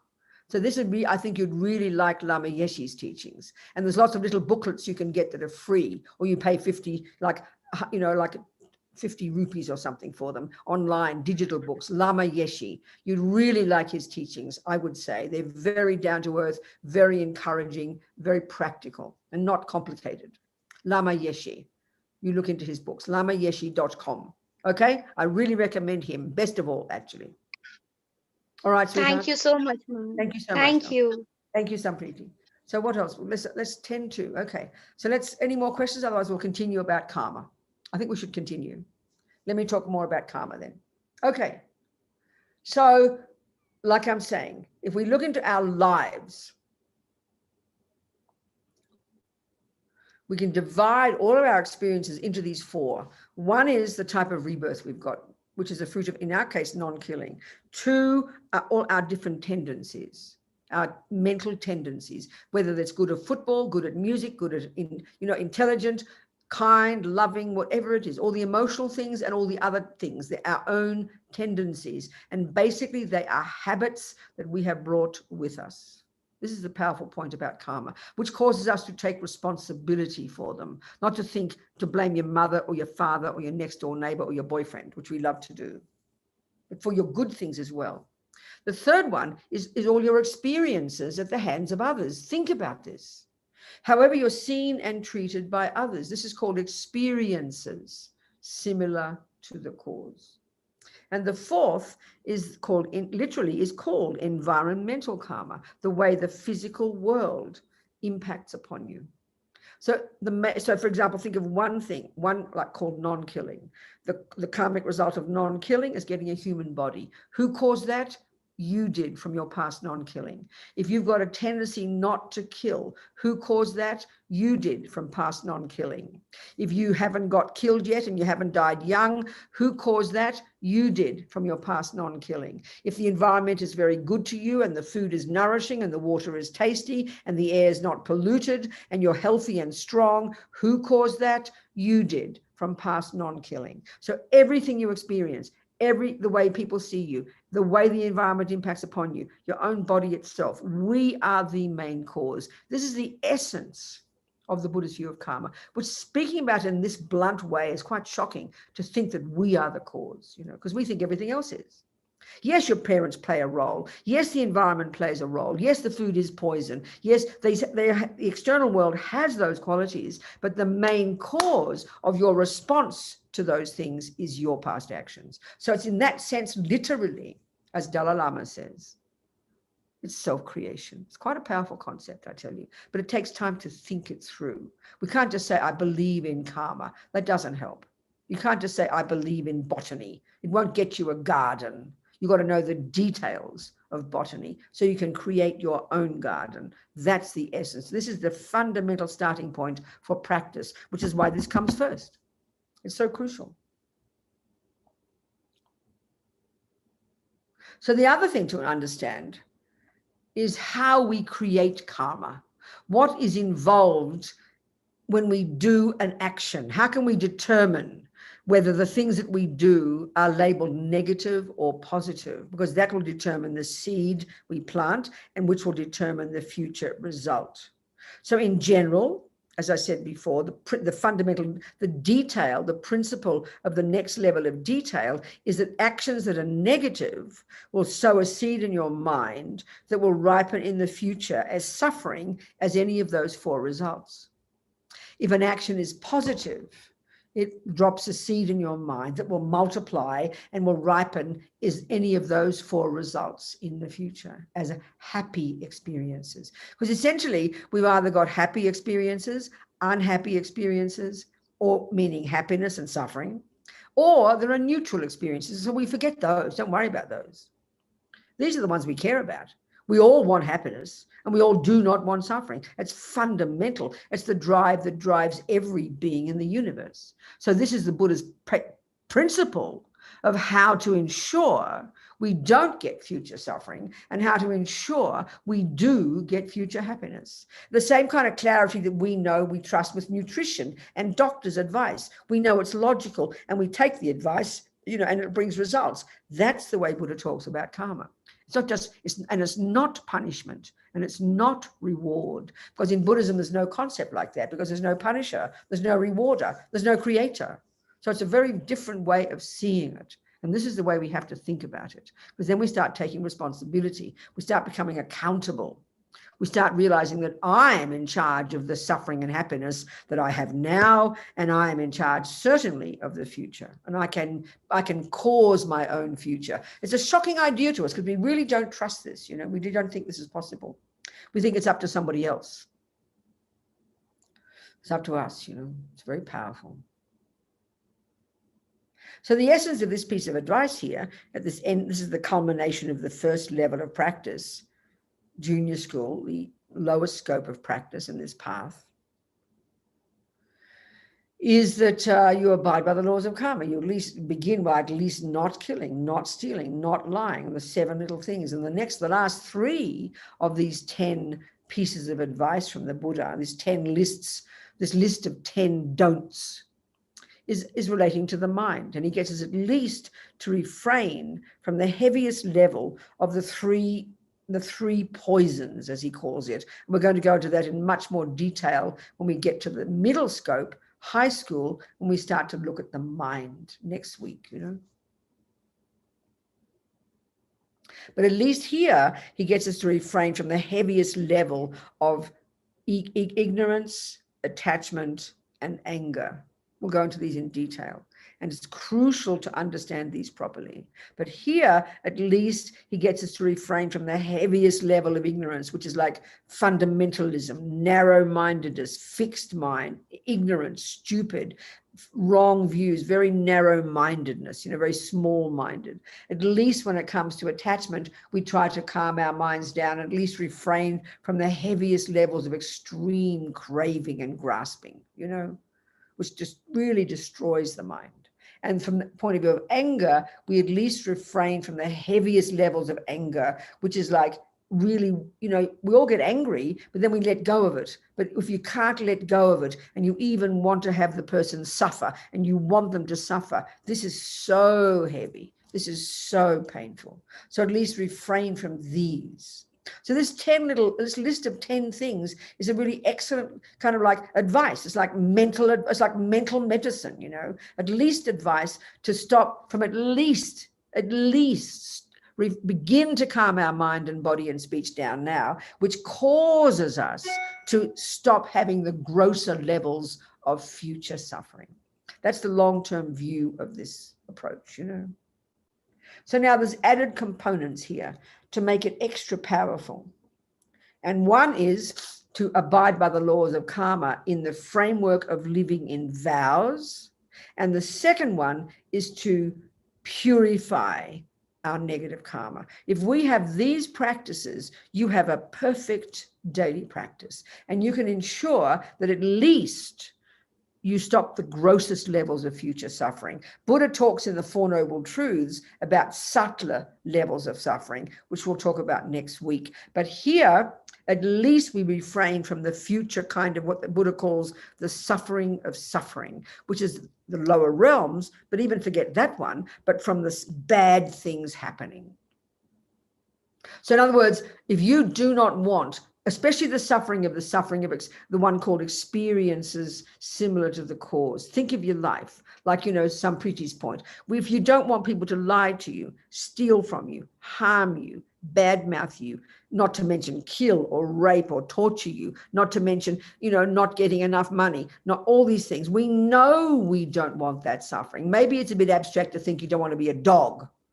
But we know we don't want that kind of suffering. We know we don't want to be harmed by people. We know we can't stand that suffering. Well, the view of karma is, well, then don't cause it. Stop causing it. If you don't want to be lied to in the future or not believed, then stop lying now. If you don't want to be, if you don't want to get sick or get killed in the future, then don't kill now. If you don't want to be stolen from or have no money or be poor, then stop stealing now. The advice is very simple advice, but we find it hard to hear it in a sensible way. We hear it as, oh, I must not steal, otherwise I'll get punished. That's a superstition. There's no punisher. Buddha is not a punisher. It's not his job. Your doctor, when she says don't smoke, it's not because she will punish you with cancer. That's like ridiculous. That's an absurd idea. There's no such concept in Buddhism. There's no punisher. There's no rewarder because there's no creator. We're the boss. This is so important to understand. Then we can grow up. Then we can become accountable. Then we can take responsibility because we know that we are the cause of our happiness as well as our suffering. So in other words, if you've got a life now where people don't lie to you, don't just feel you're lucky. Don't just think, oh, I'm a nice person, people don't lie to me. No, it's because you have not lied in the past. If people believe your words, don't just think, aren't you important? No, because you haven't lied in the past. You're now experiencing the fruits of your non-lying, that people believe your words. People don't lie to you. If you get credit at the bank, if someone gives you something, that's because of past generosity. It's powerful view. It should inform all of our life. And when we can use karma as the basis of our life, it transforms us completely. It's very powerful, but it takes time because we're so used to seeing it as external, out there, no logic, no reason. No one knows why things happen. We blame and get hurt and upset. This is why, because we don't have any sense of cause and effect. It's powerful, I tell you. So the way to make, this is the point that's crucial now. This is Buddhist teaching, but Rinpoche always stresses it so strongly. And when we understand this, we will understand it's just crazy not to live in vows, not to take refuge, and not to live in vows. When we're ready, of course, you're on force. But the vows are said to be super powerful. You know, and this is very logical in the way that karma works. So let me describe how karma works. We might have to talk more about karma next week as well. We'll see how we go. So let's look into what's involved when we do an action, let's say, of not killing, an action of not killing. What causes, when we do an action, what has to be in place when you do that action for it to drop a karmic seed into your main bank vault of non-killing, which will be the cause of you getting a future human body. So for a karma to be what they call to bring a fully ripened result, or to be a complete karma, let's say, of the action of non-killing, there have to be 4 things in place when you do it. The first is, let's say there's a mouse in your kitchen. Simple example.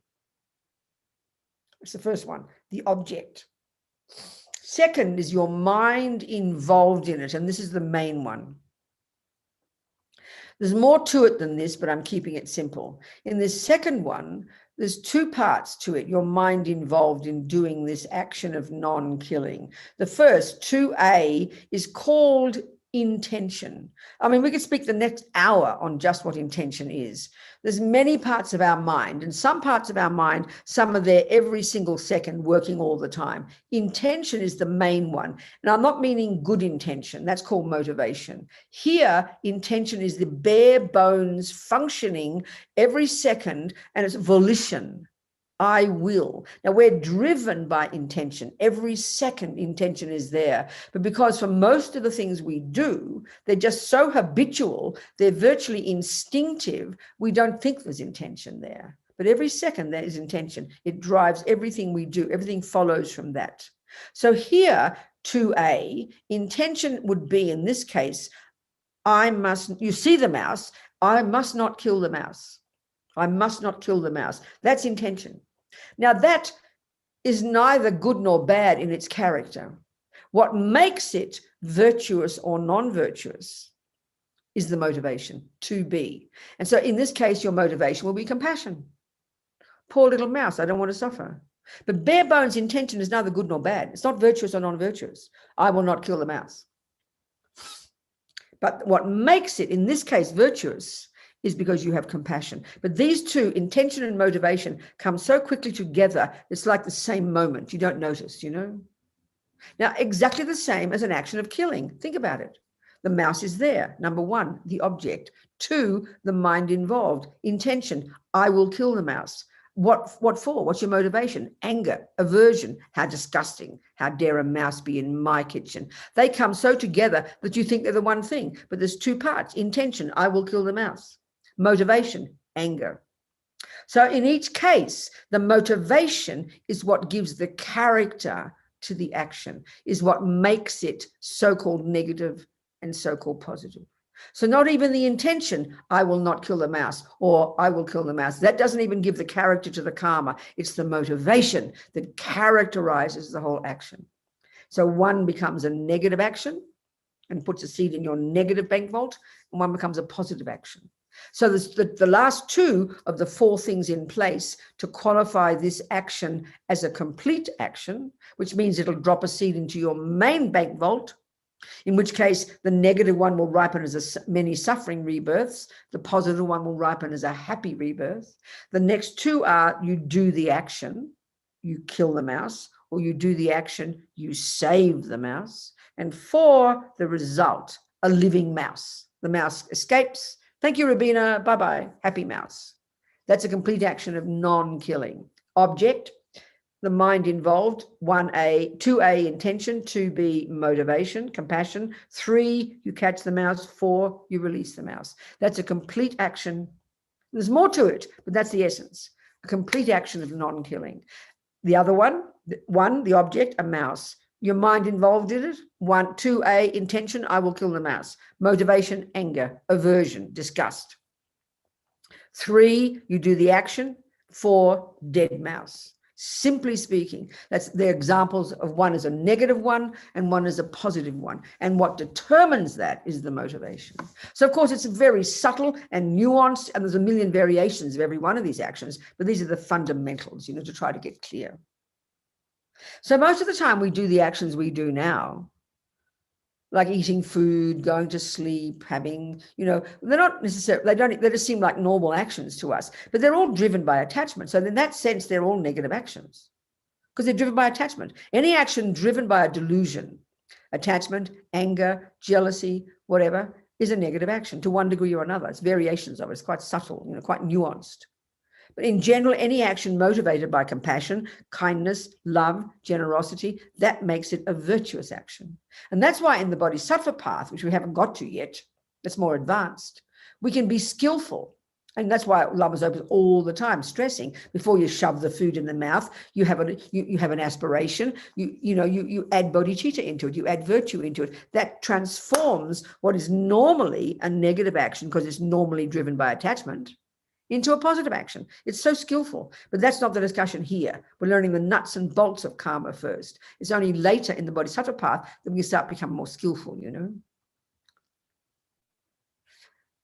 So, of course, lots of actions we do aren't a complete action. You might have a mouse in you might have the ant. I have ants here, right? And if there's an ant and I don't even see the ant, and I don't see them on my floor because it's brown wood, I will not see the ant, but I might stand on that ant. So first there is the object, an ant. 2, my mind involved in it. No, there's no intention. I will kill the ant because I don't see the ant. So there can't be a motivation. 3, my foot does do the action. And 4, there is a dead ant, but my mind wasn't involved, which is the main one. You could even argue there's almost no karma created, because the mind is what creates karma. The meaning of karma is action, but the real meaning of the word is mental action. And that's the meaning of the word intention.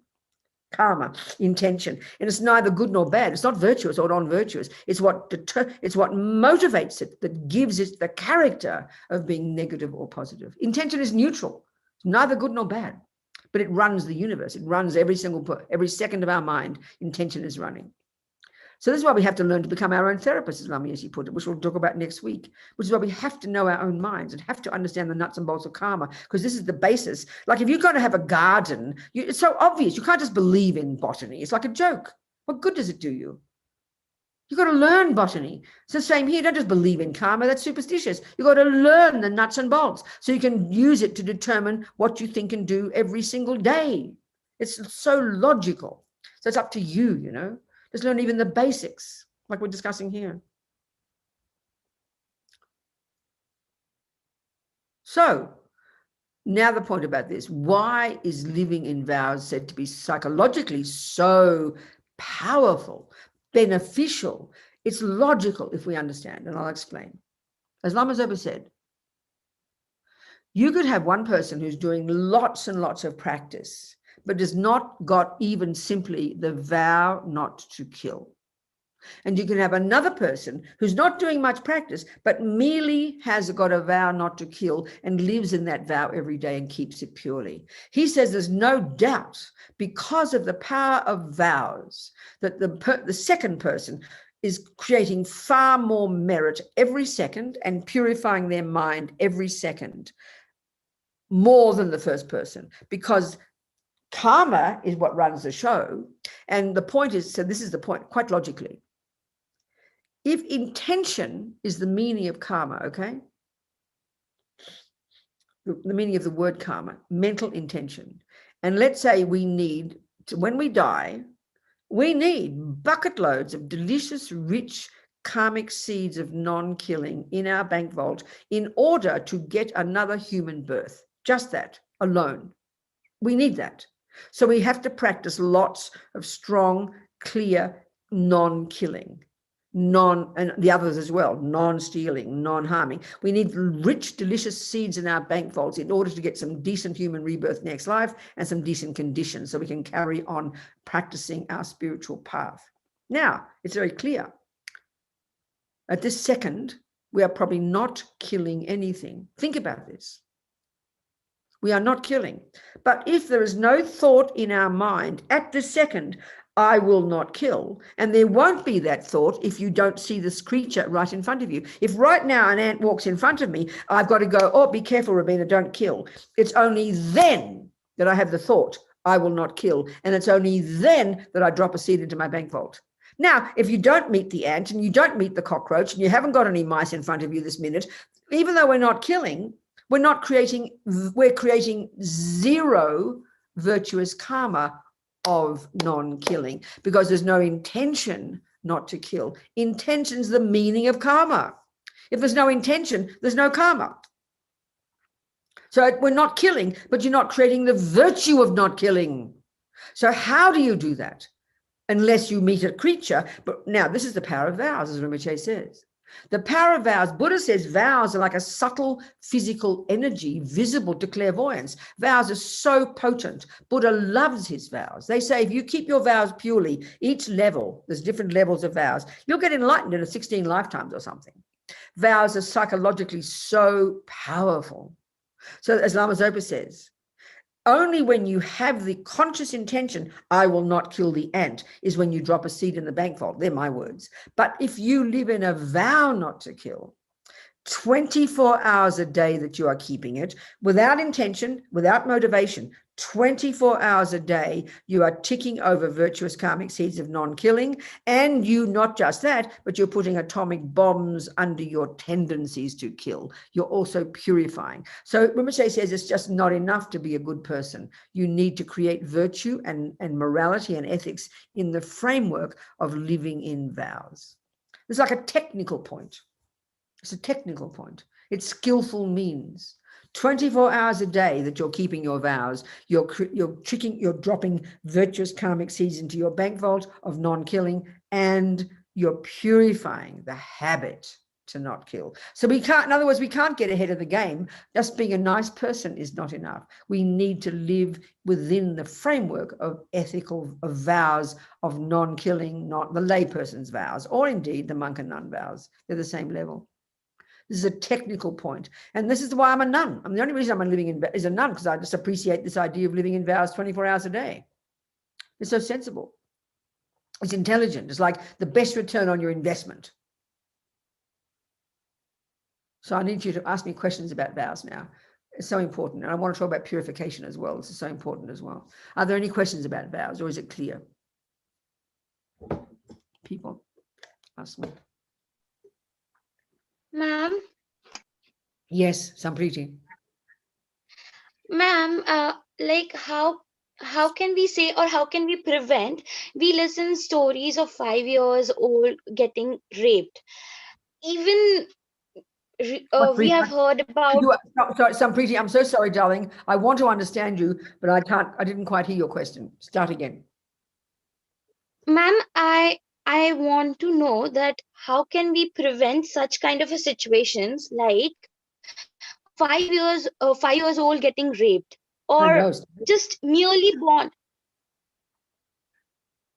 I know, sweetheart, the world is full of suffering, isn't it? Terrible things happen, don't they? For so many people, we can see the world is full of unbelievable suffering. Young people suffering, children suffering, torture, rape. It's unbelievable suffering. I agree with you. It's terrible. So we're talking general principles of karma here, sweetheart. The other thing is, so the question of how to prevent, that's the compassion wing. You've got to first understand, if we're trying to be Buddhists, you don't have to be a Buddhist, I'm not saying you should be, but if we're using the Buddhist view, I first have to understand why people get raped. But also, Sampriti, I have to also understand why some children are happy. Some children have beautiful mothers and lovely fathers and never get raped and have money and education. But we tend not to ask the question, I wonder why good things happen. We always wonder why bad things happen, but karma is a natural law, and every millisecond of any, for example, in your life, Sampriti, every good thing that has ever happened to you, any good thing, the fact that you have a job or you have a house to live, that even if you have one friend, if you get your food every day, we tend to take this for granted. We don't think, wow, this is incredible. This is the fruit of my good virtue. This is the fruit of my generosity. This is the fruit of my past non-killing. This is the fruit of my past non-lying from past lives. We would rejoice hugely in this and be so fortunate, and then want to continue practicing ethics. Then we can understand why the bad things happen. But unfortunately, we tend to, all the bad things freak us out. We wonder why bad things happen. We wonder why 5-year-olds get raped. We wonder why people drop bombs, but we never wonder why good things happen. And I think it's an incredibly important point. That's why the lamas all use or Buddha uses the analogy of seeds and fruits. So you know very well, if you have a garden, the law of botany doesn't just refer to your weeds, it refers to your flowers as well. So you don't take your flowers for granted. Every time you see your flowers, you delight, you rejoice. Look at the result of my hard work in the past. I must have done such good gardening. That's the way to live our life. Our life is our garden, and every good thing that ever happens to us, that's the fruit of some good thing that we did in the past that gives us courage and optimism and strength. And of course, we want to keep sowing good seeds. Then we can understand why the bad things happen as well. And then we can understand how to help others. We can't prevent, if you can prevent every child from being raped who is being raped right now, if you can go to all the countries where they're having wars and stop the wars immediately, wow, please do it. But we can see, because we've all created karma, we experience the results, and it's quite tragic. So the first thing is to appreciate karma for ourselves. Then that informs our ability to have compassion and know how to help others. It's a tough job. That's the logic of it, step by step. You get my point? Yes, ma'am. Good, Yes. sweetheart. Very good. Thank you so much. Thank you. Thank you, darling. Are there any other questions about? Venerable, I have a question. Yeah. That you mentioned that vows are subtle physical form, is that That's right? what they say in the teaching, subtle physical form and visible to clairvoyance. Yes, something so potent. But intention or karma is a mental quality, mental factor. So how does that work? What do you mean by how does it work? How does a vow become a physical form? Well, it's a subtle physical form. In the Vajrayana, we know we've got the subtle wind energy, but you can't see it with a microscope. So we're talking like a subtle form that we can't see with our gross senses. So I don't know how it is that way. I don't understand. I'm just quoting what Tzong Khapa says. I don't know how to explain that. But it's not a physical form. It's not a physical form. Your question is perfect, but it's not a gross physical form. It's like they say it's like a subtle physical energy visible to clairvoyance. I don't know. I can't explain it. I'm so sorry. I don't know what to say. But it's a good question. Perfect question. Thank you, Venerable. Good job. The Vajrayana can explain very well. They talk about the wind energies and the mind inextricably linked, In the Vajrayana, they definitely talk this way. So maybe it can explain better in the Vajrayana, Shanti. There's a possibility, I'd say. But the main, yes, it's a very good question. So what else, people? Anything else about vows? The essence of what I'm trying to stress is the psychological benefit. If we appreciate the concept that whatever I think and do and say sows seeds in my mind that produces my future, and if we appreciate we want happiness in the future, and if we, given that our virtues aren't that strong, because motivation is the key factor, and given that my motivation isn't that strong, then we need this boost of creating virtue within the framework of vows. It doesn't even depend upon a motivation. That's pretty tasty. I like that. This is why I'm a nun, It's very clear to me. I really appreciate that teaching. So it's skillful means, that's all.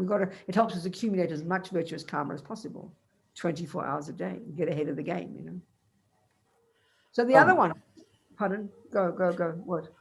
There's another question in the YouTube. Good. Can you speak to how intention is neither good nor bad? Is it neutral? Yeah. This is a really good point. Thank you. No, I think we will just touch on it briefly now, but we'll talk about it more detail next week when we get to the middle scope, high school, as I like to call it, when we start to look at the mind. Here we're mainly dealing with behavior. But the crucial point to get here, the crucial point to get is that there are 3 categories of states of mind. Everything that goes on in our head, they divide it into 3 precise categories. And this is not a way we think in modern neuroscience or psychology, that's for sure. This is unique to the Buddha. There are those states of mind, that are neurotic, deluded, disturbing, distressing, miserable, rooted in fear and misery. They're the negative ones, the deluded ones, the non-virtuous ones. For example, attachment, anger, depression, anxiety, jealousy, arrogance. We all know these words. The second category are those states of mind that they're called virtuous. And we know these: love, compassion, kindness, generosity, forgiveness. They've got this idea of virtuous and non-virtuous, or negative and positive, which we don't like talking about in psychology because it sounds like religion. It sounds like judgment. But these are very powerful meanings psychologically in Buddhism. The negative ones, neurotic ones, are rooted in the root delusion that the ignorance that assumes a self-existent, concrete, set in stone me. They're all rooted in that, and that's why they become negative and non-virtuous, because they're not valid. They're not valid states of mind. They're fantasy states of mind. There's no validity in them. They're not valid cognitions. They're ridiculous states of mind. They're distorted and extreme, and they're totally based on this neurotic sense of I, and therefore they're deeply suffering, and therefore they distort what we see, and therefore they distort what we do, and they cause us to harm others. So they're rooted in all our suffering. They're the suffering component, the non-virtuous component, the negative component. Then you have the virtuous ones, which are to some degree rooted in reality, in independent arising. There's a sense of connectedness and harmonious and kind and spacious, loving, generous, optimistic. They're valid, virtuous states of mind. They're not totally coming from a neurotic sense of I. The difference is powerful. The third category, they're called neutral, which sounds like they're not important. It doesn't mean that. It means they're neither virtuous in their character nor non-virtuous in their character. And so I like to call these the mechanics of our mind. And there are many of them, so many. And these are what are developed in single point of concentration. So one is called concentration. Think about this. It's simply the ability to focus the mind. Now, a good sniper needs very good concentration.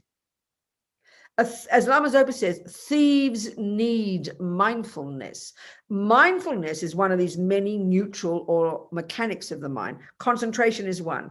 Mindfulness is very specifically, we've got many definitions in the West, and psychology has definitions, but they're not Buddhist definitions, believe me. It's a very precise part of our mind that is literally the ability to not forget what we're doing moment by moment. That's what mindfulness means. It's simply, often the Lama Yeshe would call it good memory. So it's basically it's short-term memory. And you can't make a cake even if you forget what you're doing. If you just put the eggs in and forget, you haven't got what they call mindfulness. Don't hear it in the way we hear it in the West, in the modern world, in the psychology. It's got all these extra bells and whistles on it. That's not this one. It's bare bones, one specific state of mind that's the ability to remember what you're doing moment by moment. It's actually called not forgetfulness. Well, that's neutral. A murderer needs it. A thief needs it. A sniper needs it. A hawk needs it to get its breakfast. Another one is attention, when you focus in on something. One is called discrimination, the ability to discriminate between round and square, black and white, anything. It's a bare bones mechanics of the mind that is not virtuous in its character and not non-virtuous in its character. And everybody, whether you're a murderer or a meditator, to function properly, you need those. So intention, not what we mean by good intention. That's why I use the word motivation. Intention here is not good intention. She meant well. She had a good intention. We're not discussing that. That's motivation.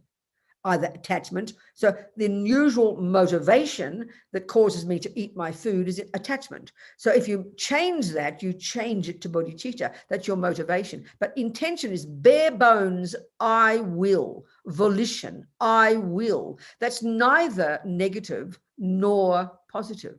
So when you say I will kill, why that's negative is because it's motivated by anger.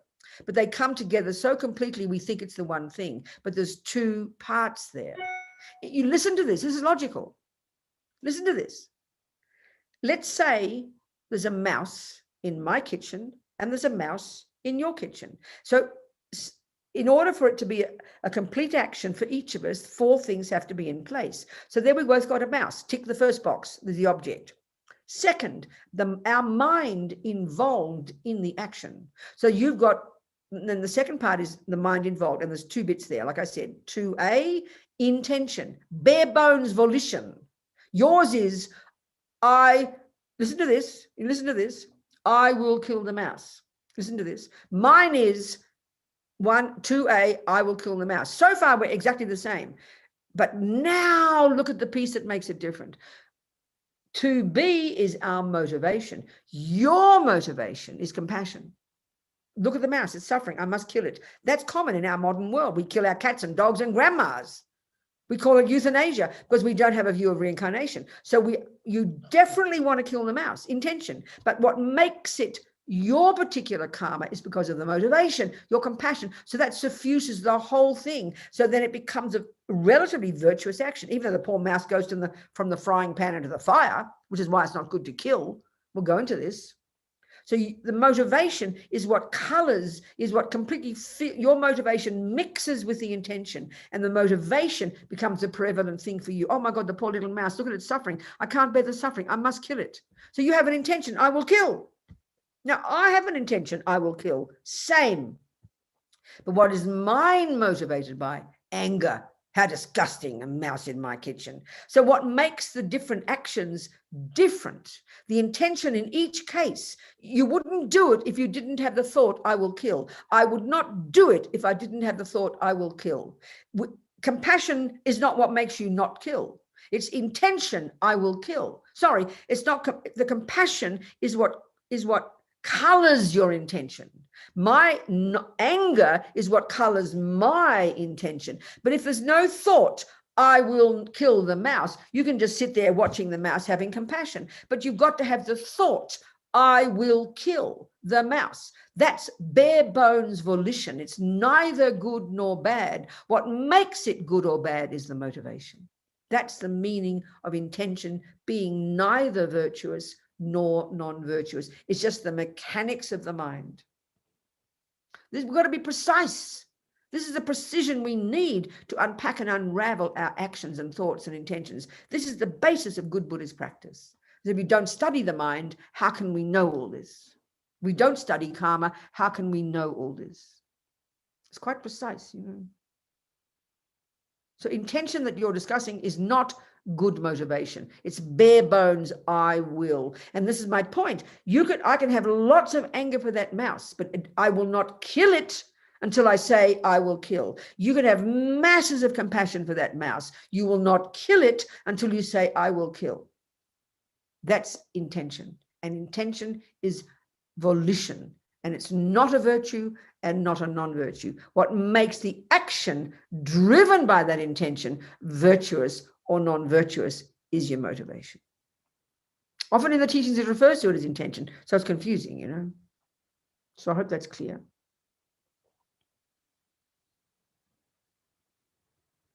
Time to go home, look. 2 hours gone like a dream. Well, we've covered a bit. We'll continue next week. We'll get it all done, I promise. And if we need another week, we'll have to add it. So, okay, we've looked at how the mind is beginningless and it's got this marvelous potential. And then we need to find a teacher to help us develop that potential. Then we have to think about this precious human rebirth, so we don't want to waste it. Then we enter into the path and we increase our wish not to waste it by thinking about death and impermanence. And then we think, well, oh my God, I could go to the lower realms, I could have future suffering, and I don't want that. So whom can I turn to? The Buddha, and take refuge. And then I now start to practice, abide by the laws of karma. and we start to live in vows, which we touched on briefly, and we haven't discussed purification yet, but we'll do that next week. So that's where we've got so far. All right, Shanti, good enough? Okay. Thank you, Venerable. Would you like to do some dedication prayers? Little prayers. Let's have the prayers there, the two, just the two. Yeah, and I'll explain the meaning so we can have them do them from our hearts. Thank you so much. Thank you, everybody, for your questions. They're so helpful. Thank you so much, Amit. Thank you so much, Sampriti. Supana. Thank you, thank you. Thank you to you, ma'am. It's a pleasure, darling. Ready to go? There we go. Okay, so we just do two, these dedication prayers. So there's one of them there. Where's the dedication? It's not there. Second one. You know, so that's the bodhicitta prayer. That's good. We'll do that one. And then here we go. Okay, what happened? The final, go back to the other one. No, they're all different. It's a different order. So there's just the two we need for next week. You check it out, Shanti. One is the one that's Gewadi Nudu Dag, Lama Sangye Dug, that one, and the Bodhicitta prayer. We'll do them. I don't know why they're not together there, but never mind. We'll just say them in English. So the first one is the dedication. We think, okay, think, the thought. Remember, this is every thought counts. Every thought sows a seed, okay? So we think. Never mind, they're not there, darling. Don't you worry. It's a different lot. It's a different lot. Final, no, that's not the one. Don't worry. Don't worry about it. So we think, and I like to put it this way, for these 2 hours, as many thoughts as we have had is as many seeds we have planted. It's not just, we think of the mind as just like, oh yeah, I heard something and goes in one ear and out the other. No, it leaves an impression. It programs your mind. Every thought programs our mind. This is marvelous. It's like we've done 2 hours of playing piano. You've just programmed your mind with the music. You don't think it's a waste of time. Well, that's what we've done here. By listening and thinking about it, we've programmed our mind with these thoughts. How marvelous. So we think all these seeds we've planted, we're going to nourish them from this moment forward with our effort, with our practice, so we can develop our marvelous potential like we motivated, so we can become a Buddha, so we can benefit others. It's a long term, you know, it's marvelous. Dalai Lama always says, His Holiness always says, always aspire to do what is most beneficial, and long term is better than short term. So then the other little aspiration, I'll just sing that in Tibetan. Gewadi Nyudo Dag, Lama Sangye Drubgyone, Drowa Chikyang Marupa, Deyi Sala Gopa Shok. And the second one made this amazing aspiration called bodhicitta, the culmination of compassion, you know. I must never give up benefiting sentient beings. I must never give up becoming a Buddha. That's bodhicitta. So we think, may this bodhicitta that has arisen in the minds of beings grow and grow, and those who haven't achieved it yet, may they achieve it. Jang chob sem chog rinpoche, ma kye panam ke gyochig, kye pa nyampa me pa yang, gong ne gong du pelba shok. And may all our lamas live long.